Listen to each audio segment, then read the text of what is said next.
Good morning, children. Sairam. Welcome to part 4 of Geography Chapter 7, that is Human Environment, Settlement, Transport, and Communication. So, children, I want you all to keep your notepad and pen handy so that you can write down the important points that you feel. I hope you're enjoying your sessions and I really hope that you are going through the lessons, the videos, everything properly. I have already told you the proper way of studying, and I hope you are doing that. Okay, so let us begin with today's session with a recap of what we did in the last video. So, children, in the last video, we started with railways. We were studying about means of transportation, right? And we had already completed roadways, and in the last session we started with the railways. We learned that the railways carry heavy goods and people over long distances quickly and cheaply. The invention of the steam engine and the Industrial Revolution helped in the speedy development of rail transport. We also learned that diesel and electric engines have largely replaced the steam engines. In places, super fast trains have been introduced. Why? To make the journey faster. The railway network is well developed over the plain areas. Advanced technological skills have enabled laying of railway lines in difficult mountain terrains. But still, these are fewer in numbers comparatively. We learned that the Indian railway network is well developed and it is one of the largest in Asia. So, now let us begin with today's lecture with the topic waterways. So, when we talk about waterways, what do we understand? A way through water, right? It is a way through water. Waterways are the cheapest for carrying heavy and bulky goods over long distances. They are mainly of two types: inland waterways and the sea routes. Now, let us understand about inland waterways and sea routes. So, children, since the early times, man has discovered various ways to travel on sea and rivers. This is because waterways are the cheapest mode of transportation for heavy and bulky goods. Now, this I have told you earlier also, right? So, basically, waterways are of two types: inland waterways and sea routes.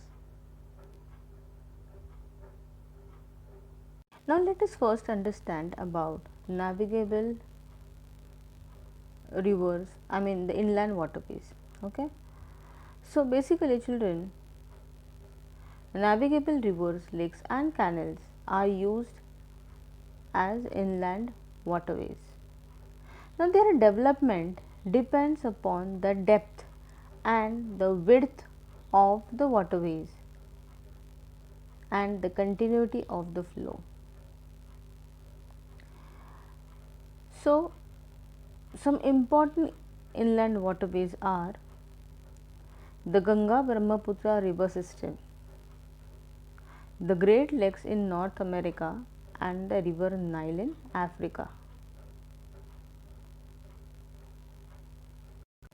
So, children, if we talk about the world as a whole, okay, the inland waterways of world as a whole, The Great Lakes between USA and Canada, along with St. Lawrence River, is you know is one of the largest and the busiest inland waterways in the world. So, along with that, large rivers like the Nile, the Amazon, the Mississippi River, the Yangtze, the Rhine, and the Ganga are also important inland waterways. So, children, many countries are interlinked. They have interlinked their navigable rivers by constructing canals. Some of the well-known canals in the world are Suez, the Panama, and the Kiel. Now let us understand about sea routes. Seas and oceans are used to transport goods from one continent to another continent.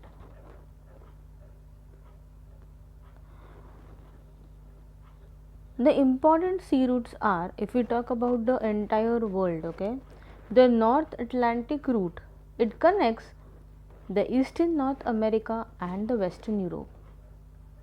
It is the busiest route in the world.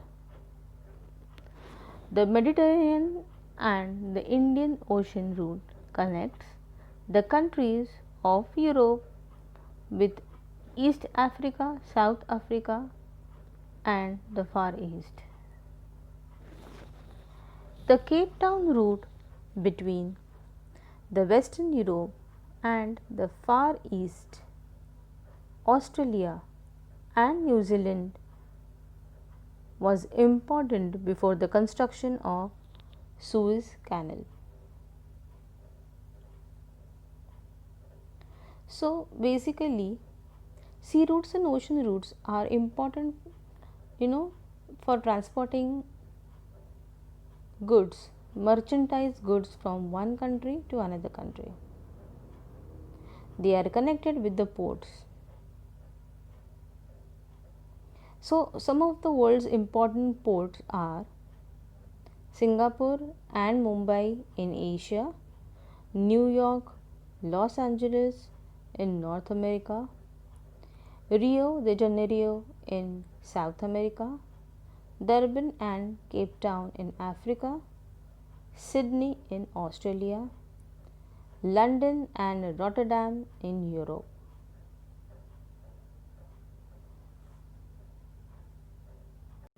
Now children, we move on to the next topic, that is airways. Children, the development of airways started in the early 20th century.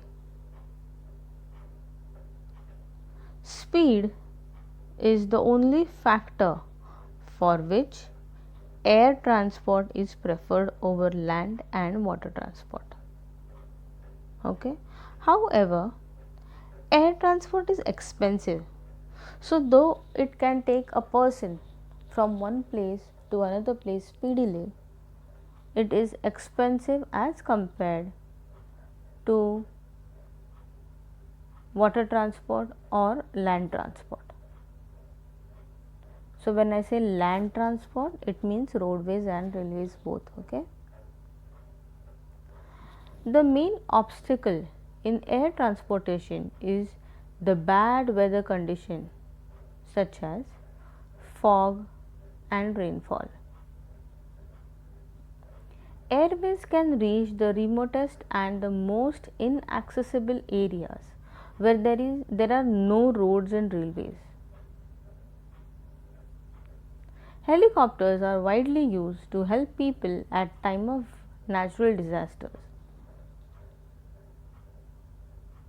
So, as I said, airways is the fastest mode of transportation. The aircrafts that fly in the sky are controlled and supervised by the ground based controllers called air traffic control or the ATC. You must have heard the term ATC, right? It is the short form of air traffic controllers. The ATC tower is usually a tall structure with windows located within the airport campus.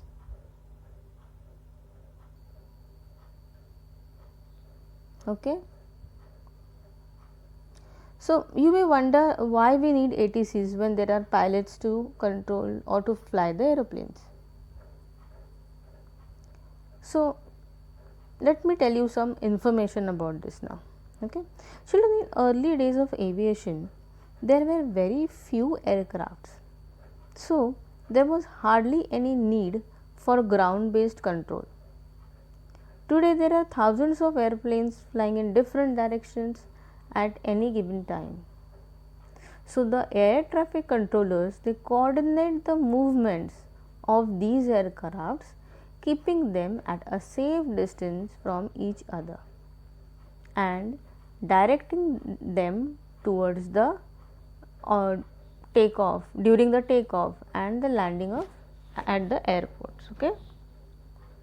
They also direct them during bad weather conditions and ensure that the traffic flows smoothly with minimal delays. Preventing collisions is the job assigned to the air traffic controllers. Okay. So, as I told you earlier, helicopters are extremely useful in the most inaccessible areas and in the time of calamities for rescuing people and distributing food, water, clothes, and medicines.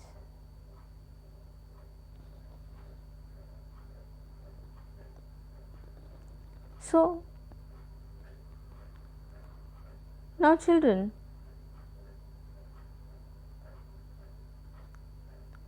I am sure you all must have heard about the term airport. Okay. So, an airport is a place from where the aircraft can take off and land. Now, some of the busiest or important airports in the world are Delhi, Mumbai, New York, London, Paris, Frankfurt, and Cairo. Okay. So, these are the names of few important and busiest airports in the world. Now, children, on page number 53, okay, on page number 53 of your textbook, you have a map, a world map, which shows major seaports and airports. Now, let us look at this map. So, children will be learning about that map in detail in the next video. I'll be also starting with the last topic, that is communication. Okay. So, and then we will have a quiz on the entire chapter. So, children, now I want you all to read the chapter thoroughly so that when I take the quiz, you should be able to answer it. Okay. Obviously, though it is not going to be a face to face or a virtual thing, you should at least be knowing the answers. Okay. So, see you in the next video, children. Till then, goodbye and keep learning.